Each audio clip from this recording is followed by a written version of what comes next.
الحمد للہ وحدہ والصلاة والسلام علی من لا نبی بعدہ نحمدہ ونستعینہ ونستغفرہ ونعوذ باللہ من شرور انفسنا وسیئات اعمالنا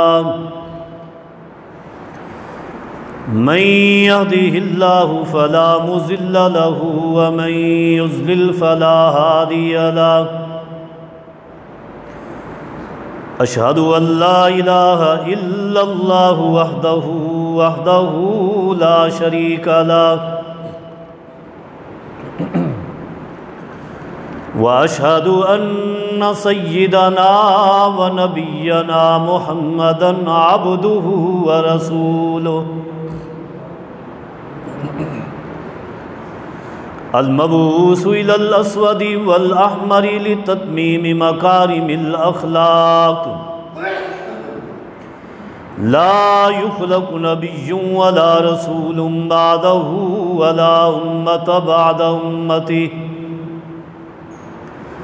لا أمة بعد أمته ولا شريعة بعد شريعته ولا كتاب بعد كتابه أما بعد فإن أحسن الكلام كلام الله وأحسن الهدي هدي محمد صلى الله عليه وسلم وشر الأمور محدثاتها وكل محدثة بدعة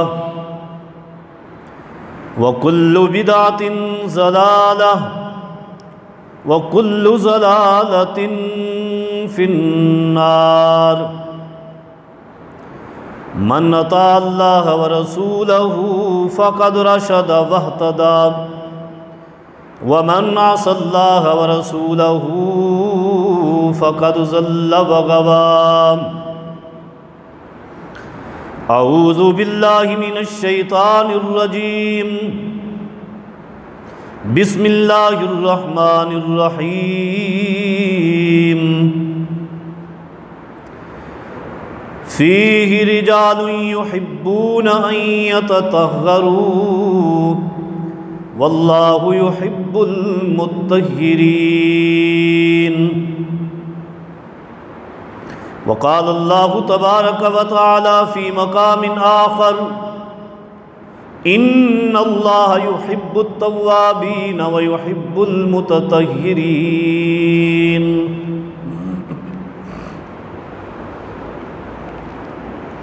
مختصر حمد و ثنا اور درود و سلام کے بعد میں دعا گو ہوں کہ اللہ رب کریم مجھے حق گوئی کی توفیق عطا فرمائے۔ اللہ رب کریم سے یہ بھی التجا ہے، اللہ رب کریم مجھے اور آپ جمیع ساتھیوں کو قرآن و حدیث کی صحیح فہم اور اس پر عمل پیرا ہونے کی توفیق عطا فرمائے۔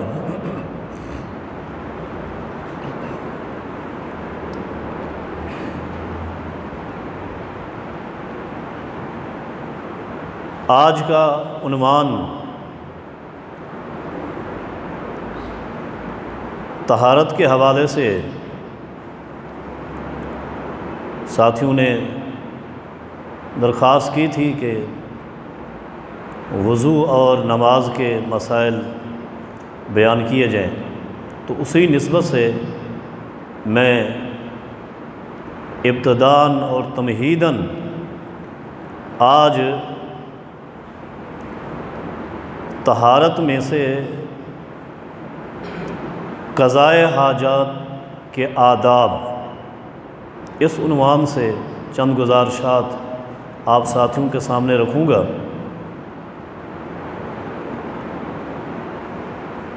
خصوصاً یہ احکامات و مسائل کا چیپٹر ہے،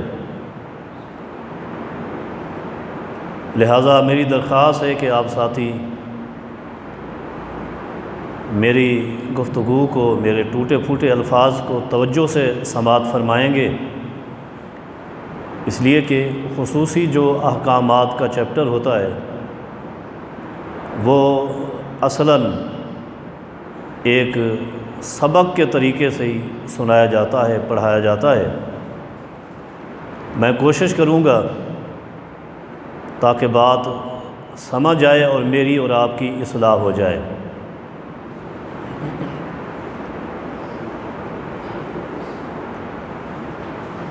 اس لیے کہ جہاں نماز کے لیے وضو ضروری ہے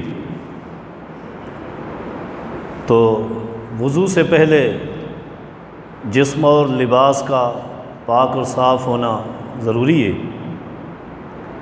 تو اسی کے ساتھ تعلق رکھتا ہوا ایک چیپٹر وہ قضائے حاجت کے بارے میں ہے۔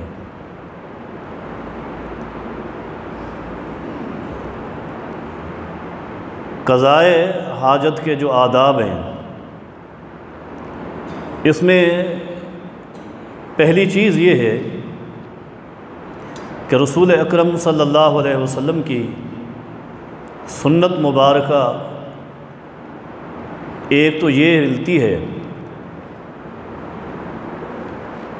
کانا اذا ذہب لحاجتہ ابعد فی المذہب۔ حدیث کے الفاظ ہیں کہ رسول اکرم صلی اللہ علیہ وسلم جب قضائے حاجت کے لیے جاتے، پیشاب یا پخانہ کرنا ہوتا تو رسول اکرم صلی اللہ علیہ وسلم لوگوں سے کافی دور چلے جاتے۔ یہ ایک ادب ہے کہ لوگوں سے دور بیٹھنا چاہیے، اگر خالی جگہ ہو، صحرا ہو، اگر باتھ روم وغیرہ لیٹرین بنے ہوئے ہیں وہ تو الگ بات ہے، ورنہ صحرا میں پہلا نقطہ یہ ہے کہ رسول اکرم صلی اللہ علیہ وسلم لوگوں سے دور بیٹھتے تھے۔ اور صحیح مسلم کے الفاظ ہیں کہ رسول اکرم صلی اللہ علیہ وسلم لوگوں کی نظروں سے چھپ کر بیٹھتے تھے، اور خصوصی طور پر صحیح مسلم ہی کے الفاظ ہیں کہ رسول اکرم صلی اللہ علیہ وسلم اکثر تلاش کرتے تھے چھپنے کے لیے کوئی ٹیلا یا پہاڑ کی چوٹی یا کھجوروں کا جھنڈ مل جائے جس کی دوسری طرف آپ چھپ جائیں تاکہ لوگوں کی نظر وہاں تک نہ پہنچے۔ اسی طرح دوسری ایک حدیث ہے رسول اکرم صلی اللہ علیہ وسلم کے حوالے سے ہی، وَمَا كَانَ النَّبِيُّ صلی اللہ علیہ وسلم اِذَا أَرَادَ الْحَاجَةَ لَمْ يَرْفَعْ ثَوْبَهُ حَتَّى يَدْنُوَ مِنَ الْأَرْضِ۔ تو یہ بھی ہمارے لیے ایک ادب ہے کہ نبی علیہ السلام جب قضائے حاجت کے لیے جاتے تو آپ اپنے کپڑے کو پہلے نہیں ہٹاتے تھے جب تک آپ زمین کے بالکل قریب نہ ہو جاتے، بیٹھنے کی جگہ کے بالکل قریب نہ پہنچ جاتے تو اپنے جسم سے اس وقت تک اپنا کپڑا نہیں ہٹاتے تھے۔ تو انسان کو اپنی پردہ پوشی کا اس طرح اہتمام کرنا چاہیے۔ رسول اکرم صلی اللہ علیہ وسلم نے جس طرح امت کو سبق دیا ہے اور سکھلایا ہے، ایک تو لوگوں سے دور بیٹھنا، اور دوسرا یہ کہ قضائے حاجت کے لیے چونکہ لازمی اور ضروری ہے برہنہ ہونا، لباس کو تھوڑا سا اتارنا، تو اس میں بھی اس طرح بیٹھنا چاہیے کہ کوئی انسان کے سطر کو عورت کو نہ دیکھ سکے، پردہ پوشی میں بیٹھنا چاہیے، چھپ کر بیٹھنا چاہیے۔ حتیٰ کہ صحیح مسلم کی ایک طویل حدیث ہے، بڑی طویل حدیث، جس سے ایک چھوٹا سا خلاصہ جو موضوع کے ساتھ تعلق رکھتا ہے عرض کروں گا۔ سیدنا جابر رضی اللہ تعالیٰ عنہ کی یہ معروف حدیث ہے، بڑی طویل۔ سیدنا جابر فرماتے ہیں کہ ایک جنگی سفر تھا، ہم رسول اکرم صلی اللہ علیہ وسلم کے ساتھ تھے، اور اس سفر میں کئی ایک واقعات نبی علیہ السلام کے معجزات کے رونما ہوئے۔ ان میں سے ایک واقعہ یہ بھی ہے، سیدنا جابر رضی اللہ تعالیٰ عنہ فرماتے ہیں کہ ایک وادی میں ہم پہنچے اور رسول اکرم صلی اللہ علیہ وسلم نے قضائے حاجت کے لیے جانا تھا، آپ کو ضرورت ہوئی۔ آپ لوگوں سے دور تو چلے گئے، لیکن نبی علیہ الصلوۃ والسلام کو کوئی ایسی چیز نہیں ملی کہ جس کی دوسری طرف آپ چھپ کر بیٹھ جائیں، کیونکہ نبی علیہ الصلوۃ والسلام چھپ کر بیٹھتے تھے قضاء حاجت کے لیے، حتیٰ کہ بعض یہودیوں نے صحابہ کرام پر اعتراض بھی کیا تھا، اور نبی علیہ الصلوۃ والسلام کو دیکھ کر مذاق اڑاتے ہوئے یہ بھی کہا تھا انظروا الی ھذا یبول کما تبول المرأۃ۔ اللہ کے پیغمبر صلی اللہ علیہ وسلم کو دیکھ کر یہودیوں نے کہا کہ دیکھو محمد کو صلی اللہ علیہ وسلم، یہ کیسے پیشاب کر رہے ہیں، کیسے پخانہ کے لیے بیٹھے ہوئے ہیں، جیسے ایک عورت بیٹھتی ہے، یعنی چھپ کر۔ تو اس قدر نبی علیہ الصلوۃ والسلام بیٹھتے تھے۔ تو سیدنا جابر رضی اللہ تعالیٰ عنہ فرماتے ہیں کوئی ایسی چیز نظر نہ آئی جہاں آپ چھپ کر بیٹھے، نبی علیہ الصلوۃ والسلام کی نظر پڑی، وہاں اس وادی کے دو کونوں پر، مختلف کونوں پر کھجور کے دو درخت تھے، ایک اس کونے پر ہے، ایک اس کونے پر ہے، دو درخت ہیں۔ سیدنا جابر رضی اللہ تعالیٰ عنہ فرماتے ہیں ہم نے اپنی آنکھوں سے دیکھا نبی علیہ الصلوۃ والسلام کھجور کے ایک درخت کی طرف چلے گئے، فَأَخَذَ بِغُصْنٍ مِّنْ أَغْصَانِهَا، نبی علیہ الصلوۃ والسلام نے کھجور کے ایک درخت کی ایک ٹہنی، ایک چھڑی پکڑی، اور ساتھ ہی فرمایا انقادی علیہ بإذن اللہ، اے کھجور کا درخت اللہ کے حکم سے تو میری فرما برداری کر، تو میرے پیچھے چل۔ سیدنا جابر فرماتے ہیں ہم نے اپنی آنکھوں سے دیکھا نبی علیہ الصلوۃ والسلام نے یہ جملہ کہا، کھجور کی ٹہنی سے پکڑا اور آپ کھجور کو لے کر چلے گئے۔ کھجور کا درخت نبی علیہ الصلوۃ والسلام کے پیچھے اس طرح چل رہا تھا حتیٰ انقادت ماہ کالبعیر المخشوش الذی قاد یصانعہ، ایک ایسا اونٹ جس کے ناک میں نکیل ڈالی ہوئی ہو اور اس کی رسی اس کے مالک نے پکڑی ہوئی ہو، مالک کے پیچھے جس طرح اونٹ چلتا ہے، کھجور کا درخت اللہ کے پیغمبر کے پیچھے اس طرح چل رہا تھا، لے کر چلے گئے۔ ادھر سے دوسری طرف نبی علیہ الصلوۃ والسلام گئے، کھجور کے اس درخت کی ٹہنی پکڑی، پھر فرمایا انقادی علیہ بإذن اللہ، اللہ کے حکم سے میری فرما برداری کر۔ کھجور کا وہ درخت بھی نبی علیہ الصلوۃ والسلام کے پیچھے چل پڑا، دونوں کو لے آئے۔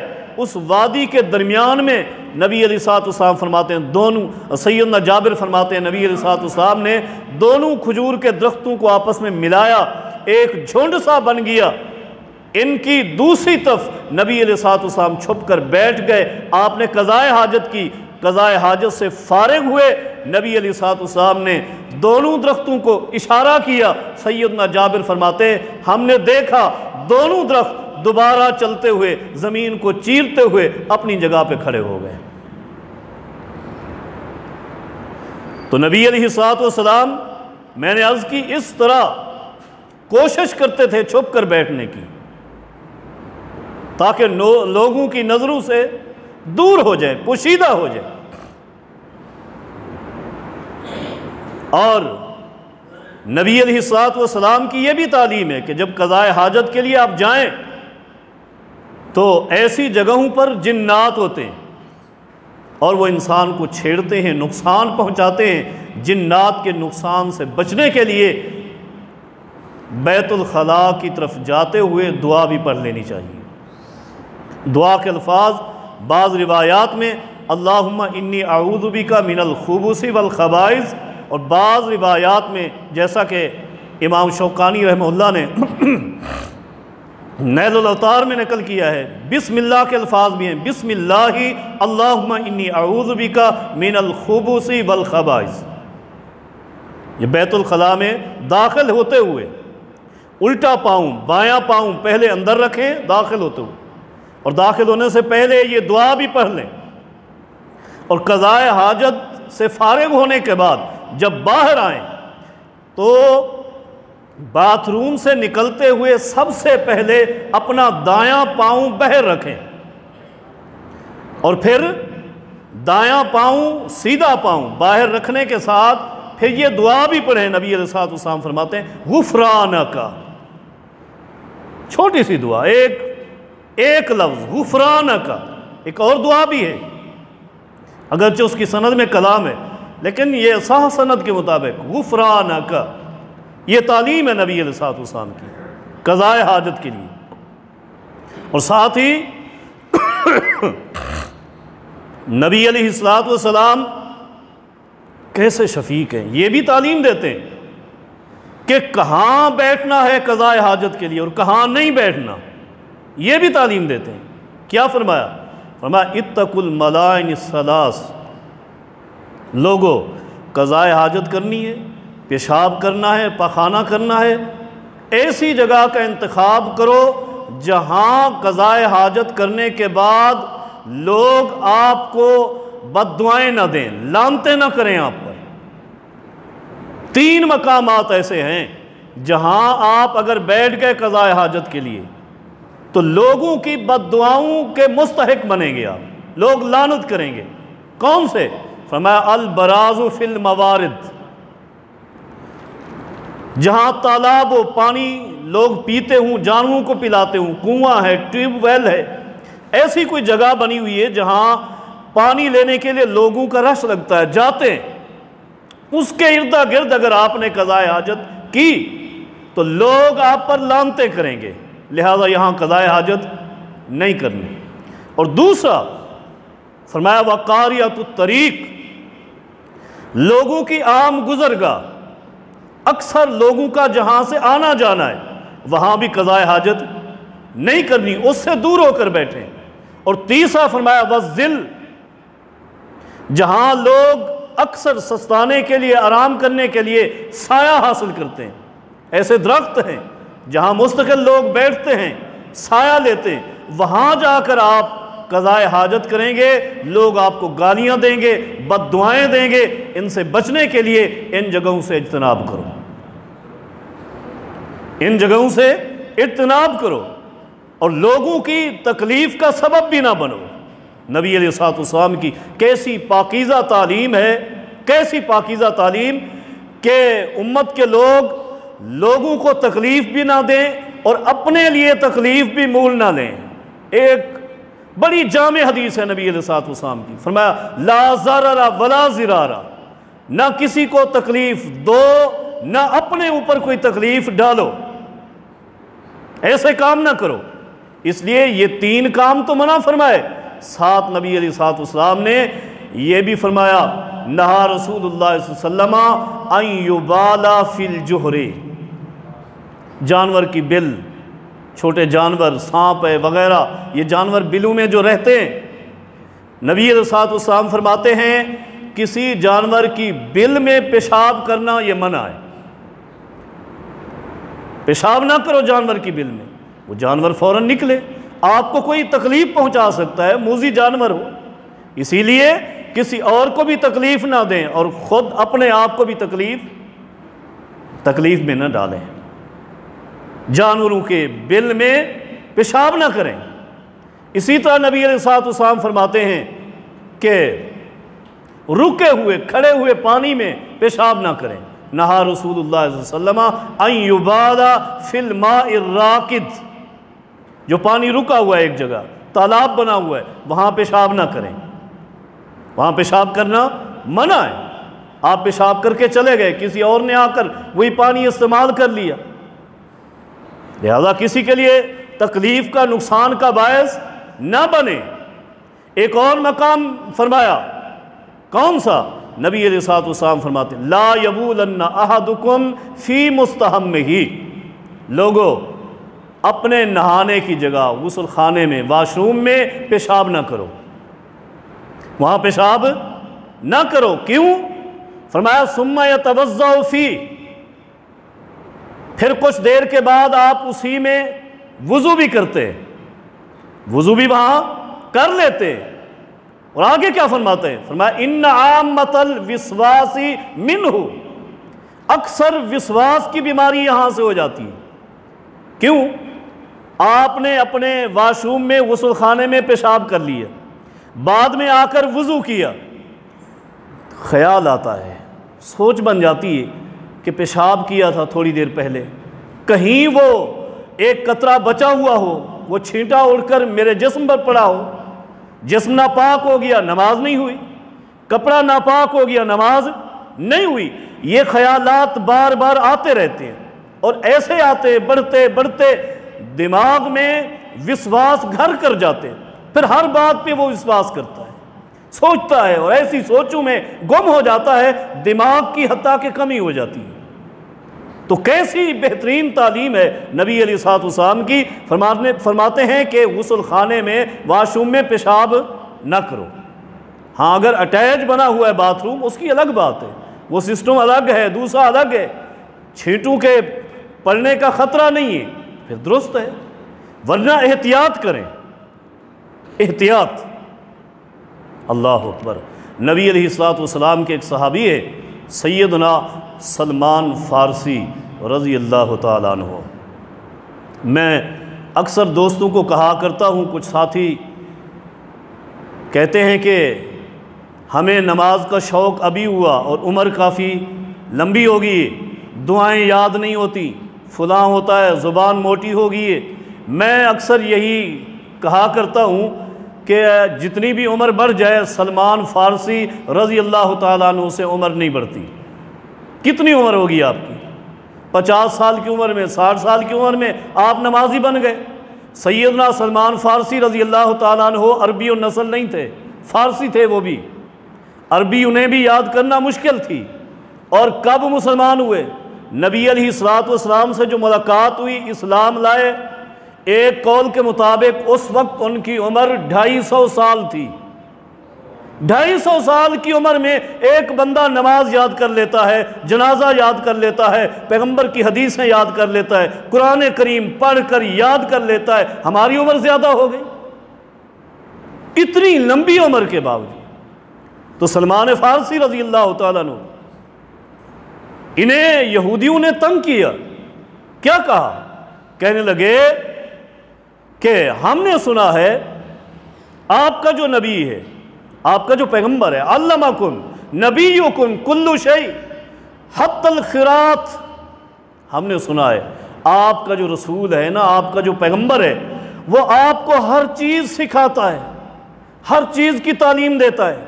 اور تحقیر میں یہ بھی کہہ دیا کہ ہم نے سنا ہے وہ تو آپ کو یہ بھی سکھاتا ہے کہ قضاء حاجت کیسے کرنی، اتنے چھوٹے چھوٹی باتیں بھی آپ کو سکھاتا ہے۔ آج بھی یہ رواج عام ہے، لوگ کسی کو دیکھیں گے نا، جو بندہ پہلے داڑھی نہیں رکھی ہوئی تھی داڑھی رکھ لی، کہتے ہیں مولوی بن گیا تو، یہ تانا ہے۔ اگر شلوار ٹخنے سے اوپر کر لی مولوی بن گیا ہے، وہ جلدی سے نیچے کر لیتا ہے، وہ اتنی بڑی تہمت لگ گئی، الزام لگ گیا، میں مولوی بن گیا، یہ تو بڑا گناہ کا کام کیا میں نے۔ نہیں، گھبرانا نہیں چاہیے۔ سیدنا سلمان فارسی رضی اللہ تعالیٰ عنہ، اعتراض کیا گیا، تحقیر کی گئی، گھبرائے نہیں۔ آگے کیا فرمایا؟ اجل، جی ہاں، جی ہاں، آپ کیا سمجھے؟ ہمارے نبی ہمیں قضاء حاجت کے مکمل آداب سکھلاتے، تو ہمیں بتاتے۔ ہمارے پیغمبر نے ہمیں اتنا بھی بتایا ہے، نہا ان نستقبل القبلۃ بغائط او بول، ہمارے پیغمبر نے تو ہمیں اتنا بھی سکھلایا ہے کہ پیشاب اور پخانہ کرتے ہوئے بیت اللہ کی طرف منہ نہیں کرنا، بیت اللہ کی طرف منہ نہیں کرنا۔ ایک روایت کے الفاظ یوں بھی ہیں کہ ہمارے نبی نے ہمیں یہ بھی سکھلایا ہے کہ قضاء حاجت کرتے ہوئے بیت اللہ اور بیت المقدس مسجد اقصیٰ کی طرف نہ پیٹھ ہو نہ منہ ہو، یہ دونوں قبلہ ہیں، ان کی طرف قضاء حاجت کرتے ہوئے نہ پیٹھ ہونی چاہیے نہ منہ ہونا چاہیے۔ ہمارے پیغمبر تو ہمیں اتنا سکھلاتے ہیں، اللہ پر قربان جائیں۔ پیغمبر کی کیا محبت ہے، بیت اللہ سے محبت ہے، مسجد اقصیٰ سے کتنا محبت ہے۔ فرماتے ہیں کہ بول و براز کرتے ہوئے نہ اس طرف رخ کر سکتے ہو نہ پیٹھ کر سکتے ہو، اور آج اس مسجد کی کیا حالت ہے۔ اللہ تعالیٰ مدد فرمائے۔ فرمایا مسجد اقصیٰ بیت المقدس کی طرف اور بیت اللہ کی طرف قضاء حاجت کرتے ہوئے نہ اپنا رخ کر سکتے ہیں نہ پیٹھ کر سکتے ہیں۔ ہمارے پیغمبر نے ہمیں یہ بھی سکھلایا ہے، اور تم کیا جانو، ہمارے پیغمبر نے ہمیں یہ بھی بتلایا ہے، نہا ان یستنجی احدنا بیمینی، اللہ کے پیغمبر نے ہمیں منع فرمایا ہے، یہ کام حرام ہے کہ کوئی شخص قضائے حاجت سے فارغ ہونے کے بعد استنجا کرتے ہوئے اپنے دائیں ہاتھ کو استعمال کرے، یہ منع ہے، حرام ہے۔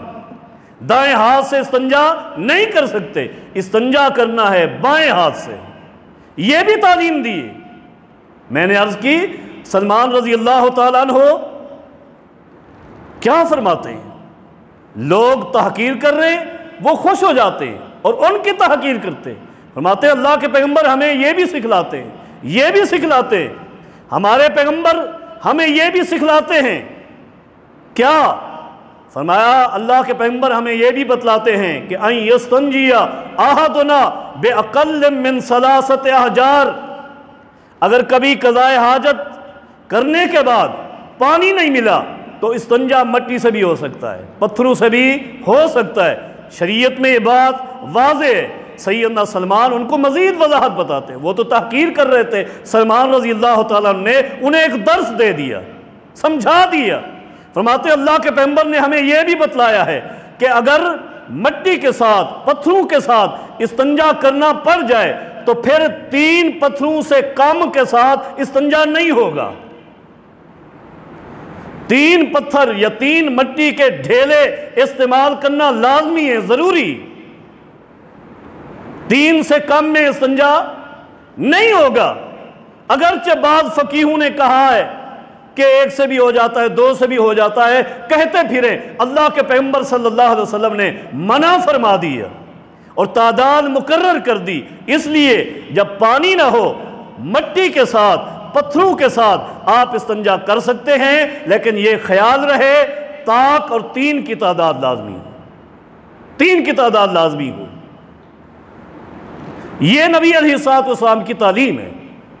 سیدنا سلمان رضی اللہ تعالیٰ عنہ آگے مزید فرماتے ہیں، سنو یہودیو، تم مجھے تنگ کر رہے تھے، میرے پیغمبر تو وہ میرے پیغمبر ہیں، وہ ہمارے استاد ہیں، ایسے معلم ہیں کہ ہمیں یہ بھی سکھلاتے ہیں، نہا ان یستنجا برجیع دابۃ او بعظم۔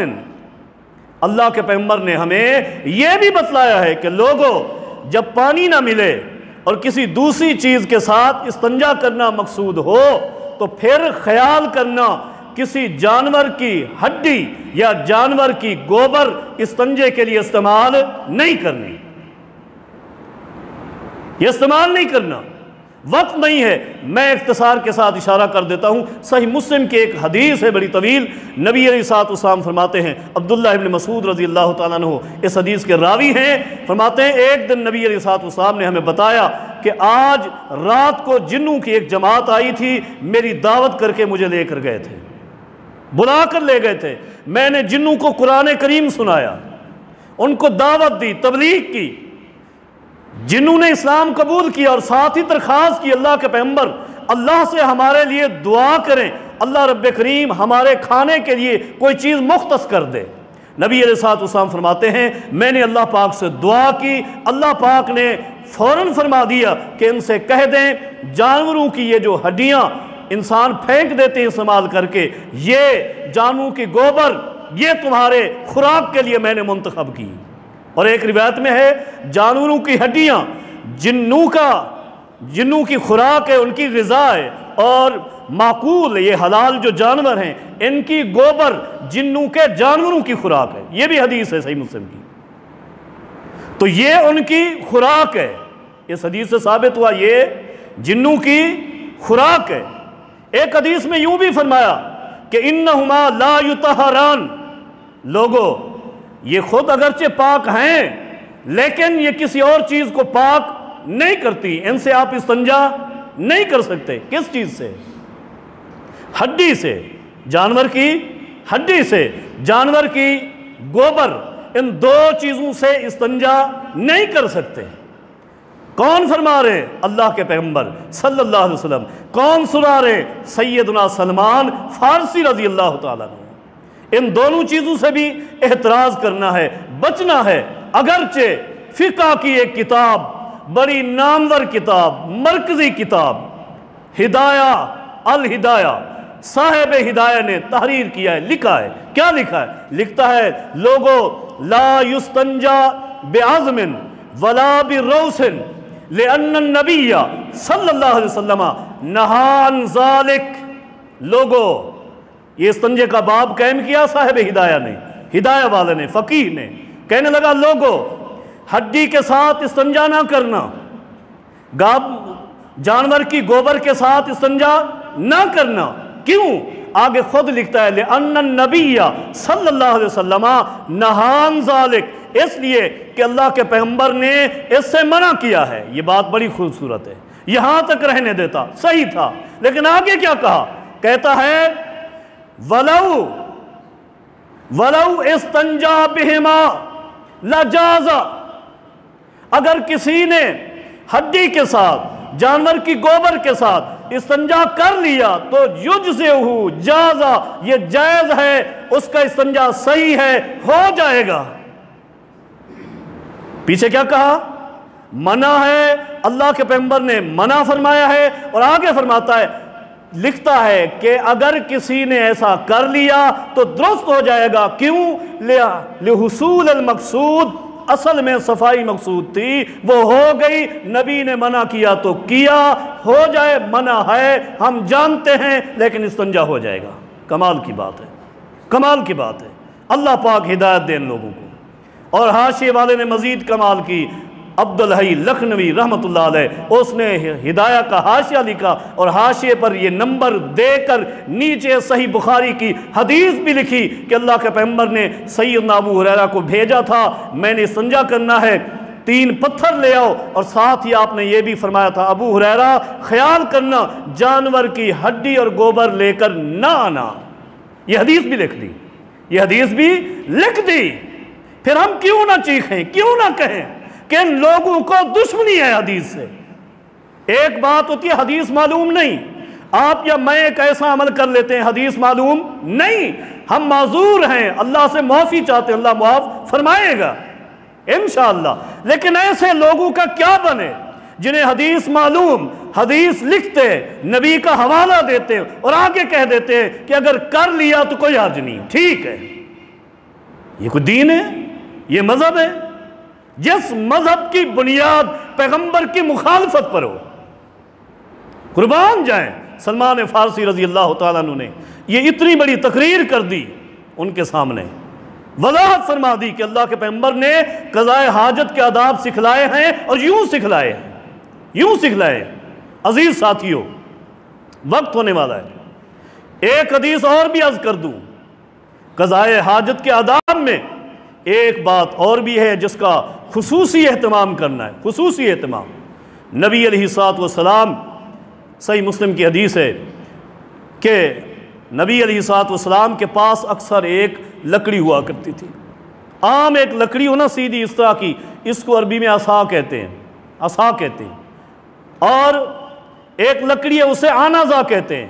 وہ لکڑی یہ ہے کہ اس کی نیچے والی سائڈ پر لوہا لگا ہوتا ہے۔ نبی علیہ الصلوۃ والسلام کے پاس احادیث میں آپ پڑھیں آنازہ ہوتی تھی، آنازہ۔ اور کیوں رکھتے نبی علیہ الصلوۃ والسلام؟ اس لیے کہ کہیں اگر کوئی دشمن حملہ کر لے تو اس کا بھی دفاع ہو جائے۔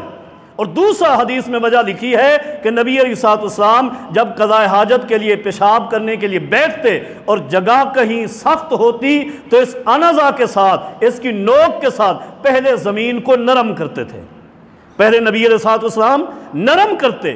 کیوں؟ کہ کہیں پیشاب کے چھینٹے اڑ کر جسم کو اور کپڑوں کو ناپاک نہ کر دیں، پیشاب کے چھینٹوں سے اعتراض کرنا ہے۔ نبی علیہ الصلوۃ والسلام کا اہتمام دیکھیں، مستقل اپنے ہاتھ میں آنازہ اور یہ لکڑی رکھتے ہیں جس کے ذریعے زمین کو نرم کرتے ہیں پہلے، کیونکہ پتھریلا علاقہ ہے عرب کا، جگہ کو نرم کرتے ہیں تاکہ پیشاب کے چھینٹے اڑ کر نہ جسم پر پڑیں نہ کپڑوں پر پڑیں، کسی چیز پر نہ پڑیں۔ یہی تو وجہ ہے کہ نبی علیہ الصلوۃ والسلام، متفق علیہ روایت ہے صحیح بخاری و مسلم کی، جا رہے تھے، 2 قبروں کے پاس سے آپ کا گزر ہوا، نبی علیہ الصلوۃ والسلام نے فرمایا انہما لیعذبان، لوگو ان دونوں قبر والوں کو عذاب ہو رہا ہے، ان دونوں کو کیا ہو رہا ہے؟ عذاب ہو رہا ہے۔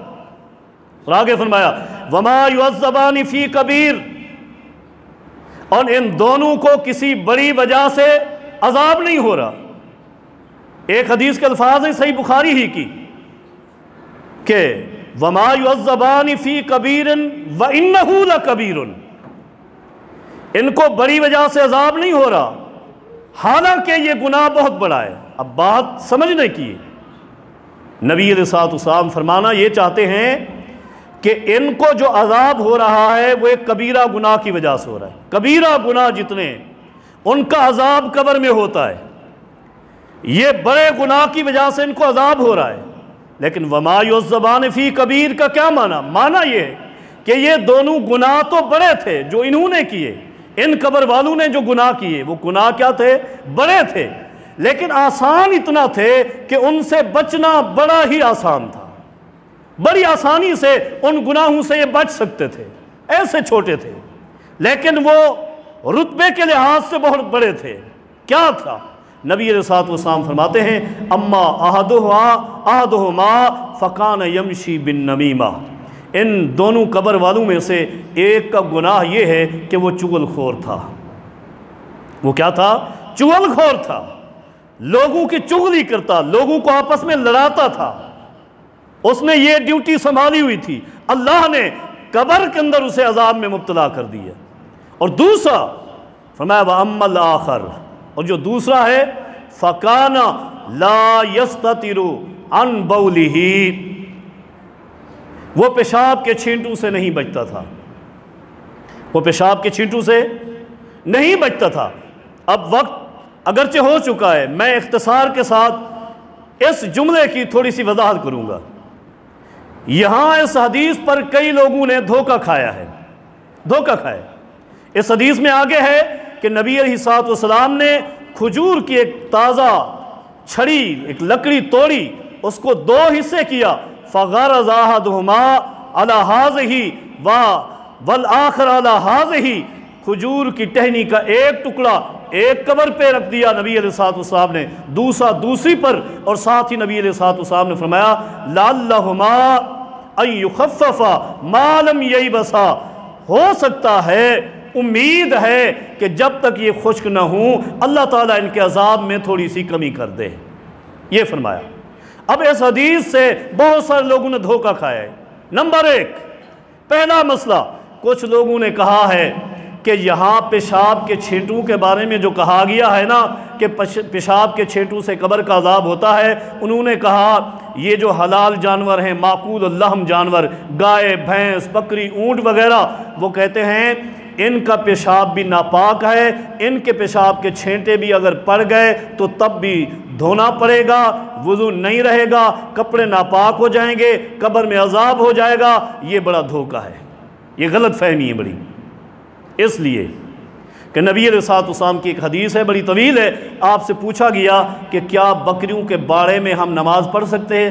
آپ نے فرمایا پڑھ سکتے ہیں۔ بکریوں کے باڑے میں کیا ہوتا ہے؟ پیشاب بھی ہوتا ہے بکریوں کا، ان کی مینگنیاں بھی ہوتی ہیں، تو آپ نے فرمایا پڑھ سکتے ہیں، اور ساتھ ہی فرمایا انہا برکتن، بکری میں برکت ہے، پڑھو یہاں نماز، منع نہیں فرمایا، لہذا ناپاک نہیں ہے۔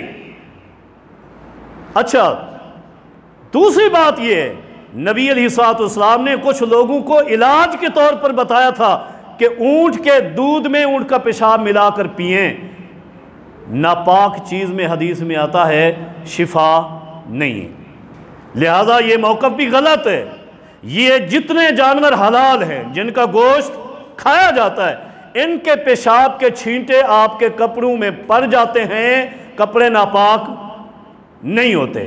انسانی پیشاب، کیونکہ حدیث پہ غور کریں، ان لوگوں نے اصل میں حدیث پر غور نہیں کیا۔ حدیث کے الفاظ ہیں لا یستتر عن بولہ، یہ بندہ اپنے پیشاب کے چھینٹوں سے نہیں بچتا تھا، عمومی پیشاب نہیں کہا، اپنے پیشاب کے چھینٹوں سے نہیں بچتا تھا، اس لیے انسانی جو پیشاب ہے وہ ناپاک ہے، وہ لگ جائے گا تو کپڑا ناپاک ہو جائے گا۔ دوسری بات اختصاراً یہ ہے، کچھ لوگوں نے اسی حدیث سے جو نبی علیہ الصلوۃ والسلام نے چھڑیاں ڈالی نا، اسی سے یہ لے لیا کہ قبروں کے اوپر کسی نے پھول ڈالنا روزانہ کے شروع کر دیے، کسی نے روزانہ کی تازی ٹہنیاں ڈالنا شروع کر دی، اور کسی نے درخت وہاں لگا دیے تاکہ یہ عذاب سے بچ جائیں۔ یہ بات بھی غلط ہے کئی طرح سے۔ نمبر ایک، پہلی بات تو یہ ہے کہ نبی علیہ الصلوۃ والسلام کو اللہ پاک نے وحی کے ذریعے بتایا تھا کہ ان کو عذاب ہو رہا ہے۔ نبی علیہ الصلوۃ والسلام نے ہر قبر پر ایسا نہیں کیا۔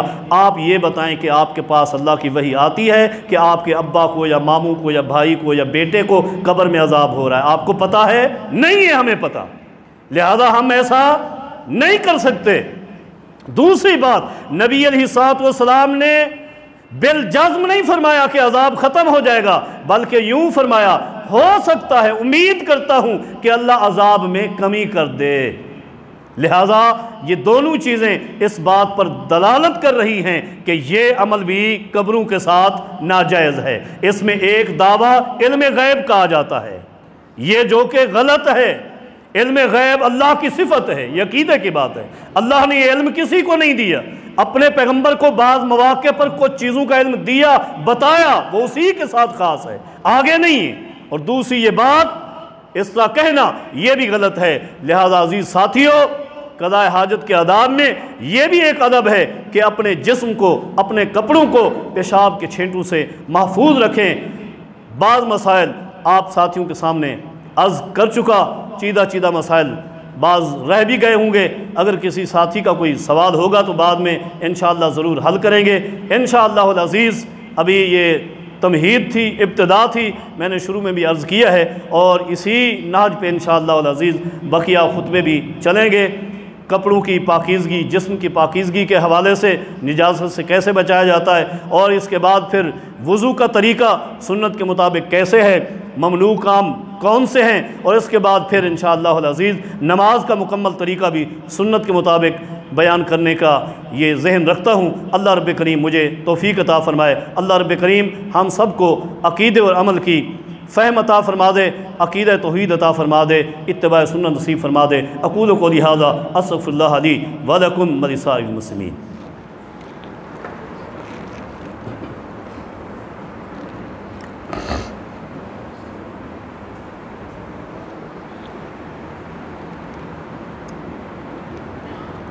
الحمدللہ نحمدہ ونستعینہ ونستغفرہ ونعوذ باللہ من شرور انفسنا وسیئات اعمالنا من یہد اللہ فلا مضل لہ اشہد ان لا الہ الا اللہ وحدہ لا شریک لہ واشہد ان محمدا عبدہ ورسولہ اما بعد فإن احسن الکلام کلام اللہ واحسن الہدی ہدی محمد صلی اللہ علیہ وسلم شر الامور محدثاتها وکل محدثۃ بدعہ وکل بدعۃ ضلالہ وکل ضلالۃ فی النار۔